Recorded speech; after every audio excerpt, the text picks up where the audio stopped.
복음은 유한겔리온이라고 원어로는 따지고요. 영어로는 가스펠, 기쁜 소식, 복된 소식. 이 복음에 대해서 가장 요약해서 성경에 나와 있는 구절이 로마서 1장 16절에서 17절까지 말씀인데 제가 한번 읽어드릴게요. 한번 들어보세요.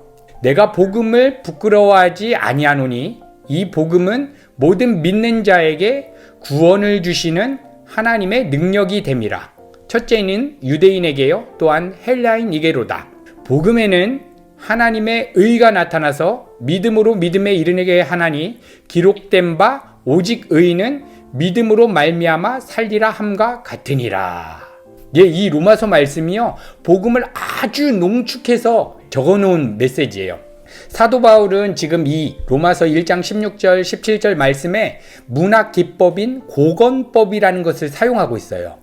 의식적으로 내가 말하고 싶은 내용을 부정함으로써 오히려 강하게 긍정하는 수사법인데요. 다시 말하면 내가 엄청나게, 내가 절박하게 자랑하고 싶은 것이 있는데 그것이 뭐냐? 하나님의 능력, 복음이다. 이렇게 얘기를 하는 거예요. 그래서 고건법을 사용해서 내가 가진 복음이 정말 값지고 귀하다. 사도 바울은 이렇게 얘기하고 있는데요. 이 복음의 내용을 우리가 살펴보면 어떠한 능력이냐면 모든 믿는 자에게 구원을 베풀어 주시는 능력이래요. 그러니까 누군가 복음이 무엇입니까? 이렇게 물어보면 우리는 딱 요약해서 얘기할 수 있어요. 복음은 하나님의 능력인데 모든 믿는 자에게 구원을 주시는 하나님의 능력입니다. 이렇게 얘기하면 가장 성경적으로 요약해서 정확하게 이야기하는 것입니다. 그러면 구원을 주시는 하나님의 능력이라면 구원이 무엇인지를 알아야 되겠죠. 구원이란 죄에서 건짐받는다라고 하는 의미예요. 구원은 다시 한번 정리하면 죄에서 건짐받는다. 누군가 똥물에 빠진 나를 건져주는 거예요. 그러면 죄에서 건짐받는다고 하면 죄는 무엇이냐? 죄가 무엇인지 아는 것이 구원을 우리가 이해할 때 너무나 중요한 부분이에요. 그러니까 성경에서 말하고 있는 죄는 뭘까요? 누구 때리고 살인하고 도둑질하고, 이게 성경에서 말하는 죄의 본질일까요? 성경에서는 그런 것을 죄라고 얘기하지 않아요. 악이라고 얘기해요. 악. 다른 말로는 죄들. 죄라고 하는 나무의 뿌리에서부터 맺혀진 열매들이 악행들, 사기치고 간음하고 이런 것들이 죄라고 하는 나무의 뿌리로부터 나온 열매들이라고 얘기해요. 근데 우리가 죄에서 구원받는다는 것은 그 본질적인 뿌리, 죄의 뿌리에서부터 건짐을 받는다는 의미인데, 죄가 무엇일까요? 원어의 뜻은 하마르티아라고 하는 뜻인데 관역을 빗나가다. 죄는 관역을 빗나가다. 우리 하나님께서 우리를 인격적인 존재로 지성과 정서와 의지를 주셨어요. 그래서 우리는 지정의로 우리가 구성되어 있는데 우리의 인격의 핵심은 마음이에요. 이 마음이 하나님의 영광이라는 그 관역에 명중하지 못하고 빗나가서 나의 영광을 위해서 내가 생각하고 판단하는 것 자체가 죄라고 얘기를 하는 거예요. 그러니까 하나님의 영광을 위해서 존재해야 하는 우리 피조물들이 나의 영광을 위해서 삶을 정의하고 그 상태에서 생각하고 판단하면서 그냥 살아가는 것, 아무것도 안 해도 나를 위해서 살아가는 것 자체가 이미 내 마음의 방향성이 하나님의 영광이 아니라 나의 영광으로 빗나갔다. 그것을 성경에서 죄라고 얘기를 하는 거예요. 그래서 요한복음 12장 43절을 보니까 저희는 사람의 영광을 하나님의 영광보다 더 사랑하였더라. 이렇게 기록하고 있는데 하나님의 영광이 아니라 나의 유익, 나의 자랑, 나의 만족을 위해서 생각을 한다. 그 상태로 교회를 와서 교회 일도 나의 기쁨과 만족으로 한다. 이게 죄일까요? 아닐까요?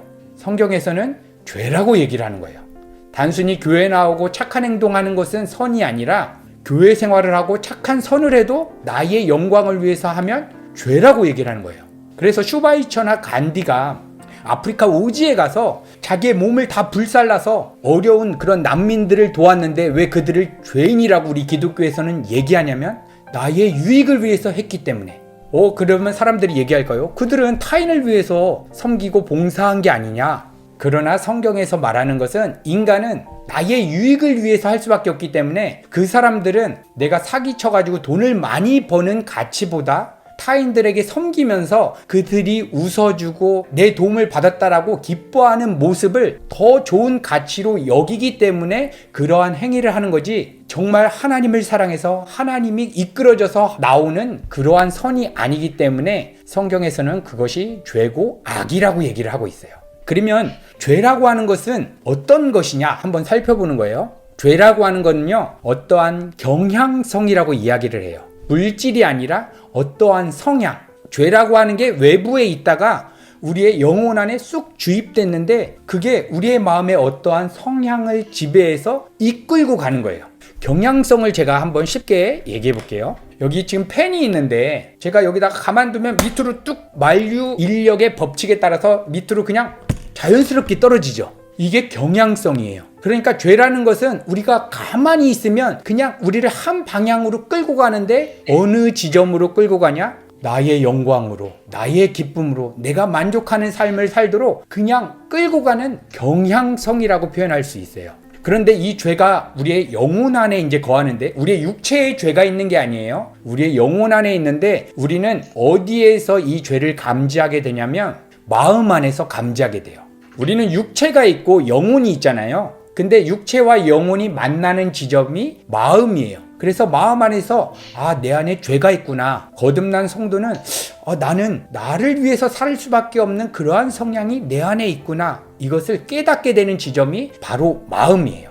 그래서 이 성향으로부터 죄의 열매들이 막 맺히게 되는데, 죄라고 하는 나무의 뿌리가 우리의 영혼 안에 어떠한 성향으로 존재하고 있어요. 하나님의 은혜가 개입하지 않으면 모든 악함이 나오는데 시기, 분노, 화, 막 짜증, 스트레스 이런 열매들이 막 나와요. 그리고 반대로 바리새인들처럼 도덕 윤리적으로 선한 행위를 하는 죄의 열매도 맺혀요. 그러니까 죄라고 하는 것은 단순히 도덕 윤리적인 그런 사회법에 따라서 그냥 착하고 선행을 하고 이런 거는 사람들은 죄가 아니라고 생각하는데, 성경에서는 그것도 죄라고 얘기를 하는 거예요. 그러므로 죄의 본질은 내가 내 삶의 주인 되어서 내가 원하는 대로 살아가기 위해서 생각하고 판단하며 살아가는 모든 삶의 전체를 죄라고 우리가 정의할 수 있을 것 같아요. 여기까지 이제 죄에 대한 개념을 정리했어요. 쉽게 요약하면 죄는 어떠한 인격적인 경향성으로 우리 영혼 안에 들어와 있다. 그래서 하나님의 은혜를 우리가 구하지 않으면 그냥 무조건 100% 나의 영광을 위해서, 나의 유익을 위해서 생각하고 판단하고, 이때 관계하는 모든 관계, 자녀와의 관계, 부모와의 관계, 저 같은 경우는 목사인데 성도들과의 관계도 나의 영광을 위해서 할 수밖에 없는 그러한 성향이 우리 안에 있다는 것을 먼저 자각하는 거예요. 그래서 기독교의 우리 신학자 중에 가장 핵심부에 있는 어거스틴이라고 하는 분은 죄를 올바르게 깨닫는 것은 제2의 복음이다라고 얘기를 해요. 그만큼 죄를 깨닫는 것은 우리가 복음을 이해할 때 가장 핵심적인 부분이에요. 이 죄에서 건짐을 받는 것이 무엇이냐? 구원이라고 하는 거예요.